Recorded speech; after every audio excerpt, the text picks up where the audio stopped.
Does Alabama have issues? Does Alabama have problems? Yeah, they can. It's been a long-held belief in this sport that Alabama can't just lose a game.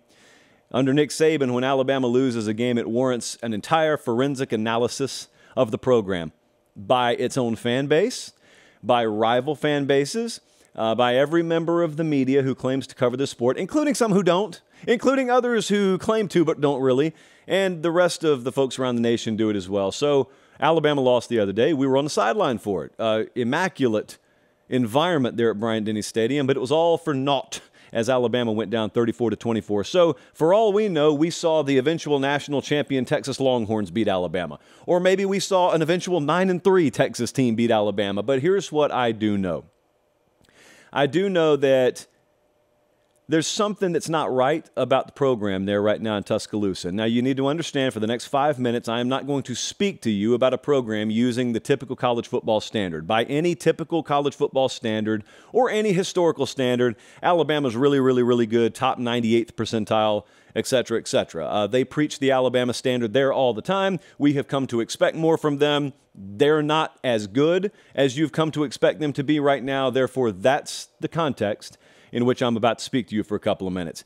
I have had a feeling about this, but I did some asking around, and I'm talking about a wide array of different opinions and people in different lanes and compartments that I seeked feedback from on this before I said it myself. I think Alabama does have a problem. I don't think their coaching staff's good enough. You've said for a number of times now over the past couple of years, wow, I think Alabama got outcoached. And you say it almost confused, like, well, that can't be the case. They got Nick Saban. They do have Nick Saban. Nick Saban doesn't have nearly as high caliber a staff as he's had in those vintage years. You're talking about a man who assembled a staff with Kirby Smart, Cristobal, Kiffin, Napier, Mel Tucker, Dan Lanning. Those dudes were all on the same staff at one time. You had Bo Davis, the defensive line coach. Burton Burns was great there for a long time. Scott Cochran, strength and conditioning. Their staff now could not tote that staff's jock. And it's been that way for a couple of years. It goes to show you a couple of things. Nick Saban's not a superhero. He's the best to ever do it. But what should have never been taken for granted that was for a little while is Nick Saban just has the ability to snap his fingers and always makes the right hire. It seemed that way because he did for a long time, but Nick Saban's just as capable of whiffing on a hire or two or three as the next guy. He just does it far more rarely. And so that's the first thing. The second thing is every other problem you got with this team right now. Some of you talk about game plan. Who do you think that bleeds back to? Development. What do you think that falls back on? Mentality? I hear their former players barking about this all the time. What do you think they had in the mid-20 teens they don't have right now? Play calling? Adjustments? I'm telling you right now, I will be very careful with this because I don't want to burn anyone. There is a widely held consensus in the coaching community that that team right there, Alabama, does not adjust in game like they used to. Probably because you got folks that used to be the caliber of an off-field analyst for them who are coaching positions right now. I, again, don't mean to paint Alabama as a poor man's program.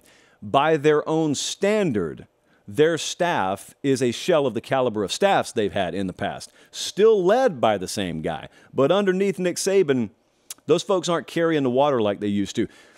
Here's what I'm saying. It feels like a lot of folks, to me, on Alabama's staff, count on that script A on their chest to do the work for them.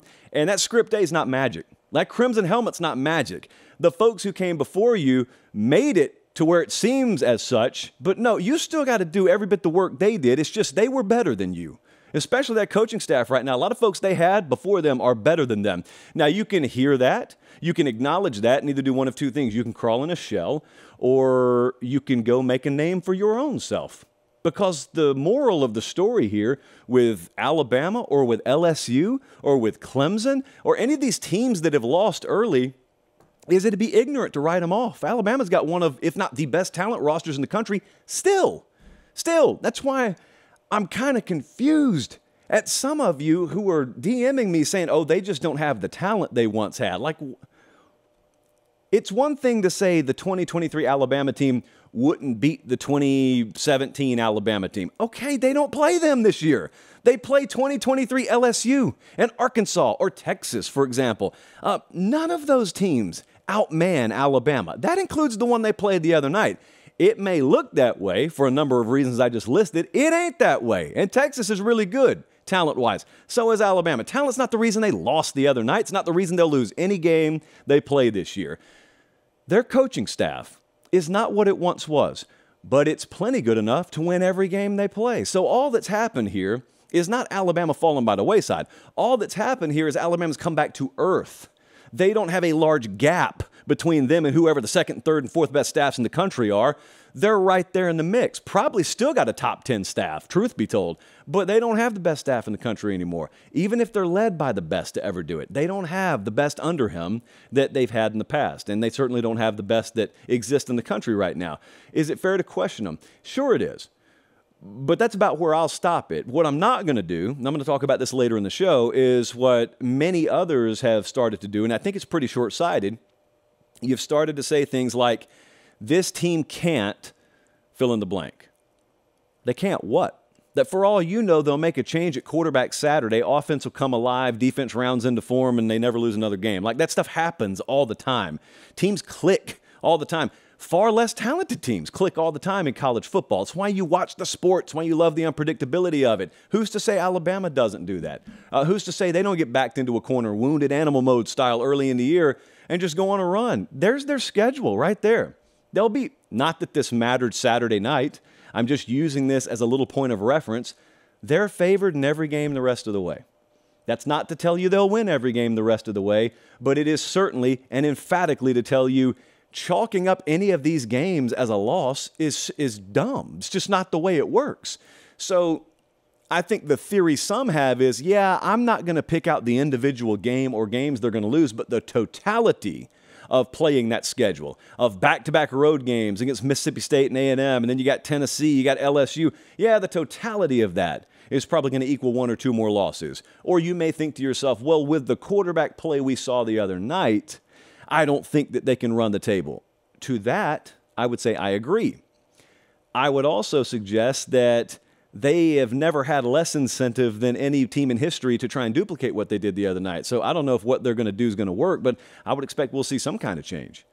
But with Alabama, it's not hard to figure out, guys. Look at that coaching roster right now. How many of those dudes you think are going to be future head coaches? Because I had half a dozen of them. Oh, by the way, Dan Lanning was on that staff back in the day. He wasn't even a position coach.